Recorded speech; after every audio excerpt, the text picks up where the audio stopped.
వెలుగంటి kitty channel ఈరోజు పన్నీర్ మసాలా చేస్తున్నాను. 2 table spoon oil వేసుకొని 1 టేబుల్ స్పూన్ గరం మసాలా వేసుకోవాలి.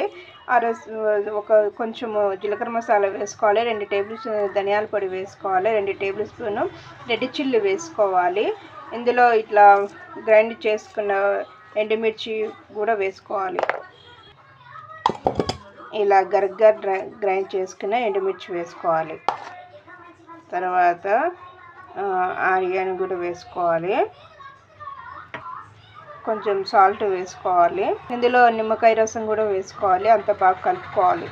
ఇలా కలుపుకున్న తర్వాత ఇందులో కట్ చేసుకున్న పన్నీర్ వేసుకోవాలి. ఇందులో అల్లం వెల్లుల్లి పేస్ట్ కూడా వేసుకోవాలి.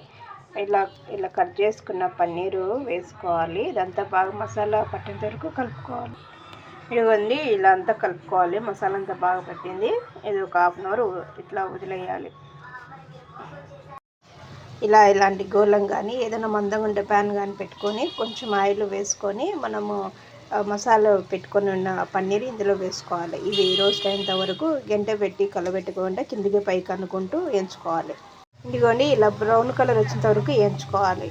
మసాలా పన్నీరు రెడీ అయింది. ఇప్పుడు వెల్కమ్ టు కిట్టి ఛానల్. ఈరోజు పన్నీరు బిర్యానీ చేస్తుంది హర్ష. చూడండి, 2 టేబుల్ స్పూన్ ఆయిల్ వేసుకొని ఈ ఆనియన్ కట్ చేసుకొని వేసుకోవాలి. ఇంత కరివేపాకు వేసుకోవాలి. ఇందులో గ్రీన్ చిల్లీ కూడా వేసుకోవాలి.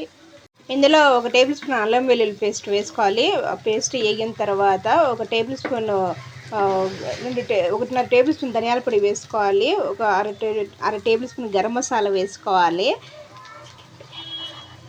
ఇందులో బిర్యానీ మసాలా వేసుకోవాలి. తర్వాత ఇందులో 3 అంటే స్పైసీగా ఉండడానికి ఎక్కువ వేసుకోవాలి. 2 table spoon red chilli powder వేసుకోవాలి. ఇందులో పుదీనా కొత్తిమీర కూడా వేసుకోవాలి. ఇప్పుడు ఇందులో టమాటో ప్యూరీ వేసుకోవాలి. ఇలా టమాటో ప్యూరీ వేసినాక అది బాగా ఉడికేంత వరకు ఉడికించుకోవాలి. అంటే స్మెల్ పోయేంత వరకు బాగా వేయించుకోవాలి.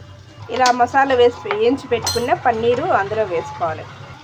ఇలా పన్నీర్ వేసుకొని ఇరిగిపోకుండా కలుపుకోవాలి. ఇప్పుడు ఇందులో వాటర్ పోసుకోవాలి. 1 గ్లాస్ రైస్ కానీ 2 గ్లాస్ వాటర్ పోసుకోవాలి.